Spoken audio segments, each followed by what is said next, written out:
Hey, listen to Wrestling Roundup on FreeFM, ArrowFM, and MPR. As always, I'm Grady, and live on Skype we got Josh. Hey. Got the whole week to kick off and to talk about, but let's just talk about the overarching, honestly, from Money in the Bank through to Raw, through to NXT. This is the Judgment Day's time. You know, we saw Damian Priest pick up the briefcase, we saw Finn Balor fail to beat Seth Rollins for the title, and now they're seemingly being pushed together to be a tag team. Which is just leading to the inevitable conclusion that we all know is coming. The question is, will they capture a tag team championship first? Probably not. Okay, no faith. No. Definitely somebody's getting kicked out of the Judgment Day. It's just a matter of who. Yeah, it's an interesting piece right now because Seth Rollins still wants his shot against... Finn Balor still wants his shot against Seth Rollins. Dominic Mysterio's weaseling his way into a shot with Seth. Rhea Ripley seems to be puppet mastering a bunch of this. Finn Balor and Damian Priest together as a team picked up a couple of wins in the 6-man tag on Raw and on NXT. Over the tag team champs, if you count it in the 6-man tag. So yeah, don't exactly know the path or how long it's going to take for that explosion, but you're correct, it is on the horizon. It's the same as the Bloodline. We might not know how fast we're going down the tracks, but we sure know what the next station is. Yeah, they definitely have telegraphed this one, but that's because of the Money in the Bank briefcase. Mm-hmm. And that was the whole reason why it was so much more important to go on to Priest than it was for anybody else in that match, because it had a ready-made storyline that made sense. And we're seeing it play out the way it made sense. Yeah, it's working perfectly. It's just what shape will the Judgment Day be in once this all shakes out. The only piece that seems to be unbreakable at the moment is Dominic and Rhea. The other two kind of expendable in terms of which way they end up floating. I do also want to point out one thing, since you brought up the overarching storyline with NXT too. Mm-hmm. There was a segment on NXT that involved Baron Corbin meeting with a shadowy figure wearing a giant black cloak. What if Baron Corbin ends up joining the Judgment Day? Yeah, it's definitely possible. We do know the Judgment Day were down there this week, with Balor and Priest taking on Hayes and Williams. So, it could have been anyone. Could have been Schism, could have been someone random, could have been the Judgment Day. I could definitely see this being some sort of fracture kind of storyline. Some of them stay on this side, some of them stay on this side, more people get recruited. Always possible to go down that route. Nothing would super surprise me on this one. Well, Survivor Series is on only a few months away. Would definitely be a way to get a multi-man match out of the storyline. Yeah, Judgment Day Black versus Judgment Day Purple. Locked in. With only 4 people in total in the ring at the moment, assuming that you can't work mixed gender into that one. NXT. Champion Carmelo, best buddy Trick. They called out the Judgment Day. They got the receipt for their call out. Mainly thanks to Dom and Rhea, but we still saw Ilya Dragunov become the number 1 contender as well and get himself locked around into that main event. It was quite the hustle and bustle of a main event. And in what likely, not confirmed, but likely is Braun Breaker's final NXT match. Makes sense. We've been calling it for a while. Yeah. I mean, and Braun's definitely elevated a lot of people in his swan song, too. I'm looking forward to Ilya Dragunov versus Carmelo Hayes. I think that will be one heck of a match when that happens. Will we see a title change? It's possible, especially depending on if they want to bring up Carmelo as well. It's almost the debate of which one do you want to bring up? Are you bringing up Dragunov or are you bringing up Carmelo? Yeah. I do... part of me was like, I'd be more interested in seeing what they could do with Dragunov on the main roster, because there are many different angles that they could go with him. I mean, they could add him to Judgment Day as part of the whole explosion. They could add him to Imperium. But that would be weird, because was it Dragunov that ended Gunther's UK reign? Yeah, those two are mortal enemies. But it seems like the bigger mortal enemy at the moment is Walter and Vinci's smiling face, as he's not living up to the expectations of Imperium. Yeah. So it's possible they could make a change in Imperium, or add him temporarily just to sow seeds of destruction within Imperium. But yeah, I mean, this should be as I said, it just should be fun watching this play out with Dragunov versus Melo. It'll be a great match, and whoever wins will have earned it. Mm-hmm. For sure. Yeah, I think so. NXT's in great hands at the moment.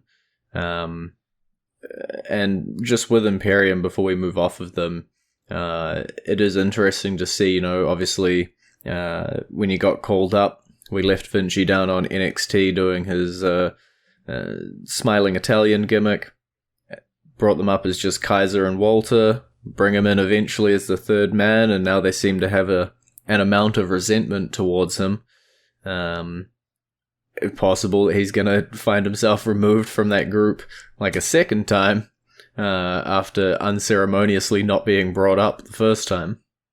Whether it's, Ilya to replace him, whether we just stay with the duo of Kaiser and Walter, or whether it's the total and utter explosion of Imperium.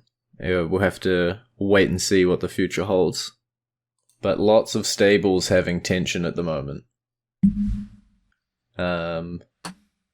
Talking about stables with tension, do you just want to talk about the bloodline for the next 5 minutes? That's the major storyline, and that was everything to SmackDown. It was one of those overarching storylines that you love so much. I do love them.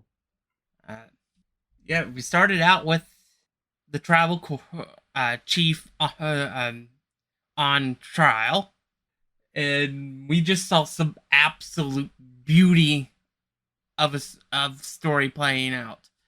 You have Roman Reigns at his scummiest, manipulating, gaslighting everybody, resulting in him low-blowing Jay after it looked like he was about to turn over the tribal chief to Jay. Then we have some teases about Solo being the tribal chief, destroying Jimmy, which could be something to make it where Jay has to go in by himself against Roman at SummerSlam. And it was just the whole segment. One part of it was like 15 minutes without even a commercial break. Yeah, I think the whole segment all up came up over 30 minutes. Like, it was a long boy. Especially if we include, as you say, later in the night, that overarching conclusion at the end where Jey Uso demands his title match that we all knew he was going to be getting, and just pelts Solo with a chair a bunch. Yeah, and Roman hasn't yet accepted it, so they're leaving that on a picture perfect cliffhanger. Because you don't know if he's going to accept that challenge, or if he's going to try to find a way out of it. Yeah, I think the interesting part, right, is if he tries to find a way out of it, he's almost showing, fear. Like, he is scared of taking on Jey Uso one-on-one. And honestly, the crowd is behind Jay. There's a lot of question about whether or not Jay is the right person to dethrone Reigns. Whether that is the case or not, it's not for me to decide.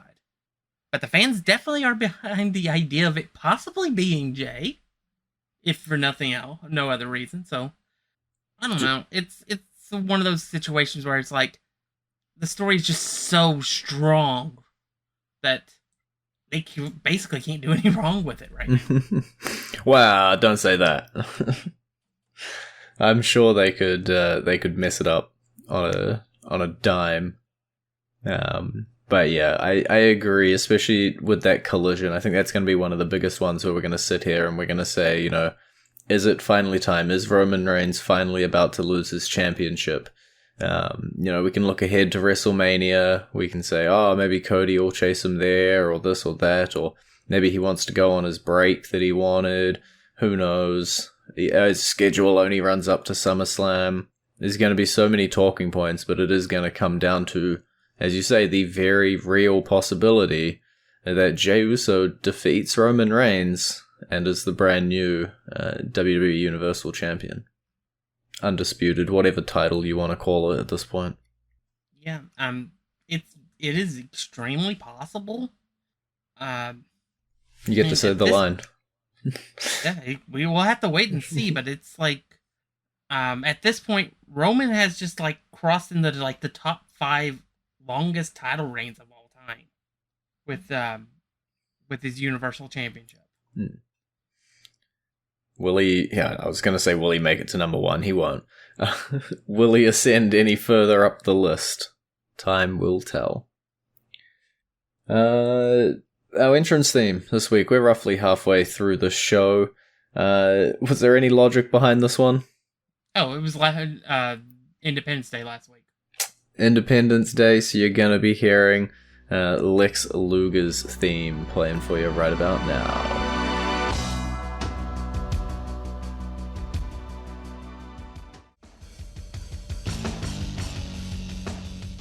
And you're back for Wrestling Roundup on FreeFM, ArrowFM, and NPR. I'm Grady, he's Josh. Grayson Waller, he talked a big game. We saw John Cena come out and, you know, they argued over where WrestleMania should be, and his prize for that argument was getting to go one-on-one with Edge in the main event. Well, not technically the main event because of this segment with Jey Uso. Final match on the card. Yeah. It was fine. It definitely, I think, elevated Grayson Waller a bit more working with the Hall of Famer. Yeah, I think the important part is that it wasn't, you know, a completely one-sided match. The people on the main roster still haven't seen a huge amount of Grayson Waller. They've seen him talk a lot of poop, but I think this is the start of showing that Grayson Waller can back it up in the ring. He might not have picked up the win, but he still had a good showing. And it's Edge. Barely anybody beats Edge in the 2020s anyway. And also there was a small takeaway thing. At the end of the match after Edge won, he told Waller that he swam, which means that he did not sink. So he got some respect from the Hall of Famer. We'll see how long that lasts, because I don't think this will be the end of this. Yeah, I'm sure Grayson will ruin any amount of respect he was given. Probably on SmackDown this week, he'll probably attack Edge. Sounds about right. Talking about attacking people, segueing all over the place today. Over on Raw, The Miz was taking on Tommaso Ciampa in a no DQ match. That feud was boiling over, and somebody took it a little bit off the heat so we can boil it for a little bit longer as Bronson Reed comes out and causes some uneven numbers in this feud. Well, it really looks like Ciampa needs some help. Who have we not seen in a while that might be able to help Ciampa? Xylon Quinn. Von Wagner. Couple of drafted guys who went into free agency to do nothing. Obviously, I'm referencing Johnny Gargano. Yeah. It definitely seems as though it's the perfect way to reunify DIY, put Gargano and Ciampa back together. Gargano has just been absolutely floundering. Candice hasn't been doing a whole lot. Indy's obviously been injured. Dexter had a couple cool feuds here and there, but he's cooled off. Why not bring it all together and have ourselves some DIY in the tag team division? Don't know if they'd win the titles necessarily against an Owens and a Zayn, but maybe if the titles did change hand, they'd pick them up. I could still see him winning them against this Owens and Zayn. Mm. I don't really think that in this case, with this team that's got the titles, it really matters what your alignment is. They will fight anybody. That is their mantra, especially Kevin Owens' mantra. It is printed all over his shirt, or was at one point. Yeah. So, and honestly, I'd be down to see DIY versus Owens and Zayn. I think that'd be a phenomenal tag team match. Yeah. Like, somewhere it must have happened before. Like, I don't know. These four guys been prolific all over the place. I would expect something good out of them, regardless of what combination we end up getting. But yeah, DIY got to finish with Miz and Bronson first. Well, DIY got to rekindle first. We're getting like 60 steps ahead of ourselves here. I don't know if the Miz and Bronson Reed's grouping up is going to be long lasting, or if it's just for this feud. But there's the time-honored tradition of the Miz having a lackey. I almost just want a timeline chart of the Miz's lackeys over the years. This or is true, bodyguards. But 9 times out of 10, with the 10th being Alex, whatever his last name was. Riley. They end up being fairly successful. Yeah. So I guess you could even pull it all the way back and go like Daniel Bryan in NXT. Not necessarily a lackey, but like a buddy to stand by him. Yeah. The Miz is, you hang out with success and you eventually turn into it, right? Yeah. I would even say that Bo Dallas and Curtis Axel, when they were with him, had success, and they weren't like superstars, but they were over. Mm. The B team was popular enough that they got a tag team title run out of it. Yeah. That sounds crazy that you're saying that, but it is a correct statement. I'm going to stall a little bit for the next 30 seconds, and then after those 30 seconds of stalling, I'm going to ask you what topic you want to talk about from Raw, SmackDown, or NXT. It's been a juicy one this week. Obviously, we've talked about the big stuff with the Stables, Imperium, the Bloodline, Judgment Day, floating over to NXT, new number one contenders, other tag teams coming up like DIY potentially.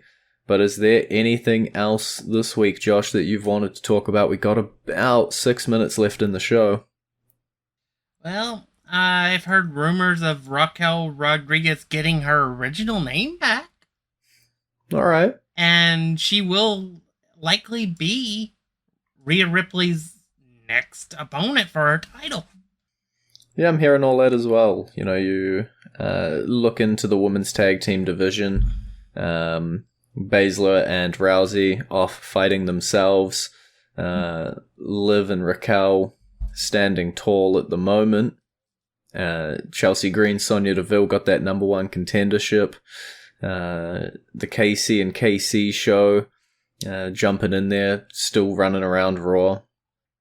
But yeah, it looks like the tag titles might be put to the side for a little bit, and Raquel versus Rhea be our big SummerSlam match. I'd be down for that. Even if it does degrade the now unified tag titles. Just a tad bit. The matches that Rhea Ripley and Rhea and Raquel had in NXT were amazing. I think they would have a phenomenally amazing match on the main. Yeah, it's just all about time, right? Like, we know these two can go, as you say, from their NXT belts. Give them enough time, they'll put on a good match. Rhea Ripley hasn't had the most challenges step up to her since she was champion. Had a couple matches with Natalya, one of them a banger. Raquel Rodriguez seems like that first, real big threat challenge coming in, where I could potentially see a title change. I'm not saying there is going to be, but there's been a lot more chance than there has been for the other shots. Yeah. I will say this. It is also entirely possible that on a Raw prior to SummerSlam, maybe because Ripley gets involved some way, it is possible that Deville and Green end up winning the titles, which would separate the titles from this whole situation anyway. That is true. It would leave Liv Morgan with no gold around her waist, though, so that would be sad. Yeah, but it may also have been the initial plan that got derailed because of Liv's injury in the first place. Yeah, we have definitely run a lot of that back. The Rousey Baszler winning the titles, the split, the unification, Morgan and Rodriguez holding them now. It's a real jostled timeline. One injury threw us quite a while. But yeah, it is possible. I'm not counting Green and Deville out. I'll give them their shot. I would like to see it because I'd like to see Chelsea Green get some sort of recognition for the amazing work she has done with her character. Mm-hmm. Even though it is basically a pretty easy character to create, Karen, she's still done it really well. Yeah. Yeah, it's one of the returns that, some people were super hyped for, some people were kind of just meh on. And I feel like a lot of people be sleeping on Chelsea Green. She's put on some amazing work. I loved a lot of the stuff she did in Impact, and her pairing with Sonya Deville works really well. Yep. And I was going to say, everybody knows how I feel about Sonya Deville. I loved Sonya. Yeah. I think she's an amazing talent who got screwed over by the whole stalking thing. Mm-hmm. She then became an amazing authority figure for a while, and now transitioned back to wrestling, and is working extremely well with a character that sort of elevates and enhances the Karen-ness of Chelsea Green. Yeah, it benefits from being a ex-authority figure as well, quite well. Yeah. And I think one of the best feuds over the last year was Chelsea Green versus Adam Pearce. Just because I thought that was so much fun watching her complain about everything. Yeah, I see only good things here. Maybe you're right. Maybe we are just going to jump back onto the ship of where we were. Morgan Rodriguez lose the titles to Green and Deville, and then Rodriguez goes on to feud with Rhea. Definitely a possible outcome in our near future. It just leaves Liv Morgan hanging a little bit, but, it do be like that sometimes. Final 30 seconds. Anything else that we're going to throw in here rapidly? We do have new number one contenders for the tag team titles in NXT. Bada bing, bada boom. Who we got? It would be the family. You said they were going to get their shot. Yes, Dax earned a title match by defeating Joe Coffey and getting the freedom of the Dawn from jail. A lot of stakes on that match. And I do think that the family should be the team that takes down Gallus. Okay. I think they're the most built-up team to begin with anyway. Mm-hmm. Now that we have excommunicated the Creed brothers. That is true. Book it in. Title change at the next Tag Team Championship encounter, explosion, collision. Great American Bash. Done. Lock it in. Well, we are all out of time for this week. It's been great talking to you. Bye, B. You can visit our Facebook page, facebook.com/WrestlingRNDup, our Twitter page, twitter.com/WrestlingRNDup, or our YouTube page, youtube.com/WrestlingRNDup. And we will catch you next week.